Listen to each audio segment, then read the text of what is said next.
Salut, je m'appelle Jean-Baptiste et je suis allé en 3A à Amsterdam. Bonjour, moi c'est Léa, je suis partie à Bologne en 3e année en Italie.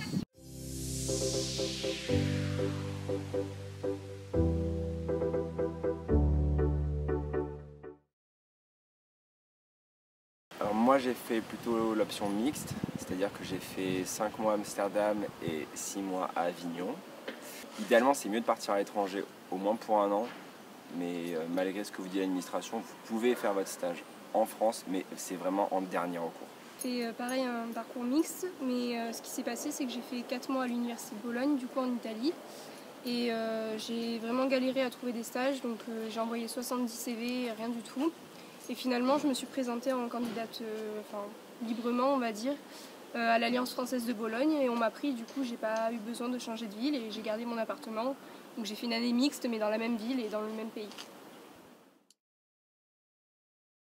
Alors pour le coût de la vie à Amsterdam, il est extrêmement cher si on n'a pas la possibilité d'avoir un hébergement avec l'université.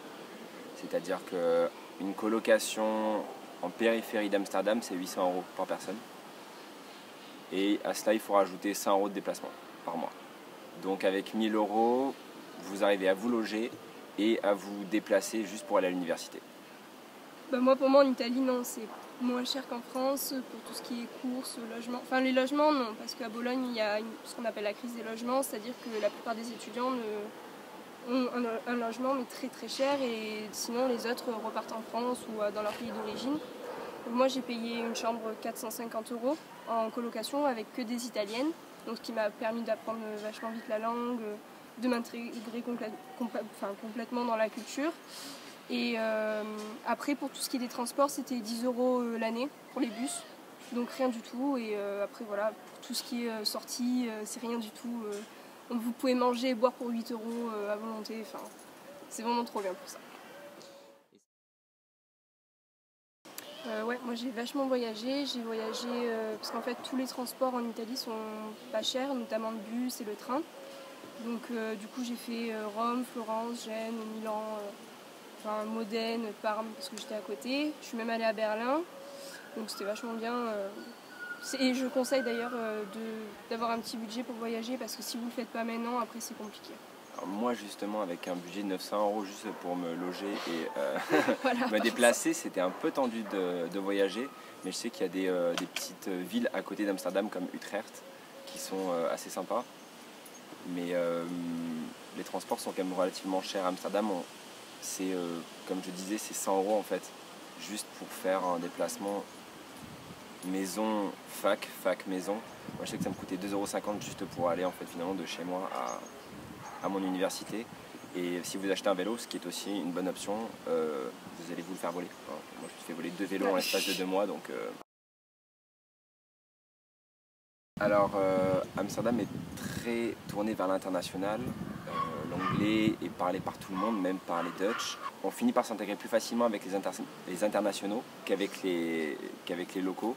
Après malheureusement, moi je me suis retrouvé beaucoup avec des Français parce que en fait, ça finit par se regrouper pas mal par nationalité malheureusement. Quand je suis arrivée à Bologne, au départ comme j'avais pas cours et tout, je me sentis vachement toute seule du coup parce que mes colocs n'étaient pas arrivés. Et au fur et à mesure des semaines, 3 semaines à peu près, 2 semaines, 3 semaines, il y a toutes les associations Erasmus qui ont commencé à organiser des soirées, des événements, tout ça. Et là j'ai commencé à rencontrer du monde. Pareil que j'y vais, la plupart de mes amis c'était des Français. Après par contre ça m'a pas du tout empêché d'aller voir d'autres nationalités, notamment des Italiens, parce que moi j'avais déjà un niveau d'italien plus qu'en anglais.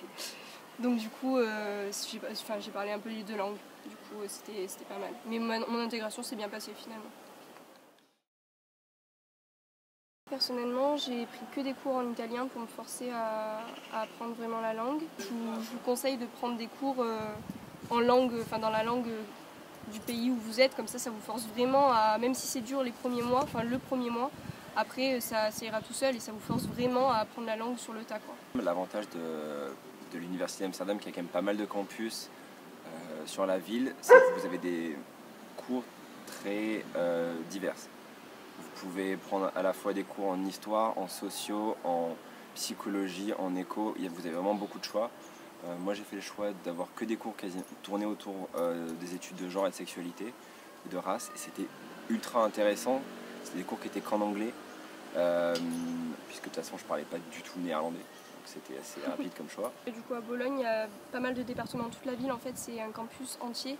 Et du coup vous pouvez choisir n'importe quel cours. Par contre, un conseil, si vous partez à Bologne, demandez de changer de campus, n'allez pas à Forlì, allez directement à Bologne même, parce que Forlì c'est à 45 minutes en train de Bologne et il n'y a rien du tout là-bas, c'est un petit village, donc voilà, pensez à changer directement pour aller sur le campus de Bologne. Moi je pense que c'est quand je suis partie à Rome justement avec tous mes amis de Bologne, c'était trop bien, je les ai rejoints plus tard parce que moi je travaillais en stage, du coup ils étaient déjà partis, je les ai rejoints et c'était vraiment, je vous conseille de faire Rome. Surtout la nuit, c'est vachement bien. Alors je dirais pas moi que j'avais vraiment un événement qui était particulièrement intéressant, mais c'était plutôt une suite en fait de moments qui m'ont fait vraiment aimer la ville d'Amsterdam. C'est une ville où on se sent bien, malgré le fait qu'elle est chère. En fait elle est chère pour se loger, mais sinon c'est une ville qui est vraiment extraordinaire à vivre. Vous avez cette culture des petits cafés, bon, pas trop en terrasse vu le temps qu'il fait.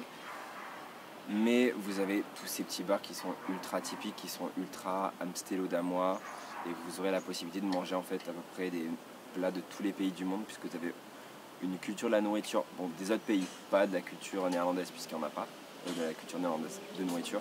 Aller à Amsterdam, c'est une ville géniale. Par contre, prévoyez un bon budget. Un dernier truc, ouais. Le quartier rouge, c'est une attraction touristique assez incontournable d'Amsterdam, mais en tout cas moi personnellement j'ai trouvé ça très très glauque. C'est super glauque. Moi aussi c'est très dérangeant en fait, parce qu'on voit quand même des personnes derrière une vitrine et ça fait assez bizarre. Pour revenir sur, parce que tu parlais de bouffe, ouais. Bien évidemment l'Italie, pour ça je vous le conseille, surtout Bologne qui est la ville de la bouffe en Italie, c'est la ville de la gastronomie. Il y a le grand Disneyland de la bouffe qui est juste à 1 km de la ville. Il y a des festivals de vin, de gin, de tout ce que vous voulez toute l'année. Donc juste pour ça, je vous conseille l'Italie si vous aimez bien manger.